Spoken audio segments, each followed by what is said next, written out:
this is Chapter 8. For the next hour or so, Sam was busy gathering lots of twigs and sticks of varying sizes and weights. He clearly had an idea in mind, as he was very particular in which sticks made it through his selection process. Terence and Len were helping too, busily gathering more, although with no understanding as to why or what Sam was up to. All they were certain of is that the sticks were important and necessary, and it would seem the perfect ones were very difficult to find. Too short, muttered Sam. Too long? Not strong enough. No. Too thick. Too thin. And so Sam's mutterings carried on, peppered every once in a while with "Yes! Perfect!" which was a relief to Terence and Len, as otherwise it may have felt as though all their hard work wasn't paying off. Eventually, Sam had gathered a small collection of keepers, as he called them, and the rest were thrown into another pile, presumably to be used for something else. "Aha!" exclaimed Sam. "We are nearly there. Just a few more to go." "Thank goodness," said Len, who was feeling in need of a break. "I think I'll take 5, he said, and he sat on the branch and then thought better of it and stretched himself out, admiring his own legs as he did so. Terence, although keen to be getting on, as he knew Sam's plans were going to help him find his new wings, was also feeling a little shattered, as so he too decided 5 minutes' break was a good idea. He hopped about and decided he'd have a search for some more grubs to replenish his energy. Sam barely noticed the others, as he was so deep in thought, and by now he'd started laying the keeper sticks out into some sort of structure, and he continued busily muttering to himself.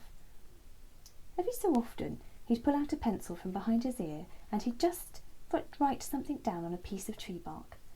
Then he'd hold something up, as if measuring against it, before muttering and carrying on. This cycle repeated many times before Sam seemed satisfied and decided he also needed a break. All 3 friends sat and chatted for a brief while, enjoying the perfect weather as they basked in the morning sun. "Are we nearly there with your plan?"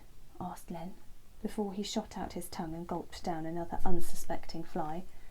"Almost," said Sam, "although we've also got to find some suitable leaves, but fortunately I know just the ones." "Oh, good," said Len, as he'd rather fancied not having to find leaves, as that would mean hanging about in the tree-tops and not staying safe and secure on this branch. "Do you think we'll be able to leave soon, to find my parents?" said Terence. He'd been happy to indulge Sam's plan, but in not fully understanding quite what the plans were, he was starting to get a little anxious that they all seemed to be doing lots of planning and not actually going anywhere. "All in good time," Sam said. "Trust me, this is worth spending the time, as it will save us a lot of time in the long run, not to mention lots of hopping." And so, after a few more moments' rest, Sam said he'd be back, and off he went to gather the leaves he wanted. He was back swiftly, and he was happy with his leaves, which he duly bundled up and placed in the keeper's pile. "There," he said, satisfied at his haul. "Now all we need is some twine." And with that he shot inside the oak tree, presumably to find some. "What do you think he's building?" Len asked Terence. "I've no idea," said Terence. "I just hope whatever it is, it will be finished soon so we can be on our way." And with that Sam reappeared, but not with any twine. "Slight issue in the planning," he said. "We've run out of twine, so I'll need to make some more." Sam pointed to the bark of a particular tree and explained this was the bark he needed in order to be able to make the twine. Neither Len nor Terence much fancied hopping across the trees to get it, and so Sam shot off and returned quick as a flash with some himself. "Well, you two can roll it out then," he said, and then he demonstrated. "Like this."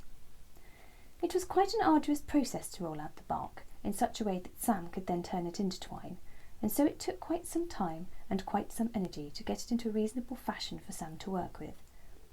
By the time they were done, Sam and Terence were both famished, and so they helped themselves to food and then settled down for a little rest. Only both were more tired than they had realised, and so, with the warmth of the sun on their faces, both Len and Terence drifted off into a peaceful sleep. And that's the end of tonight's chapter. Night, night. See you soon. Sleep tight.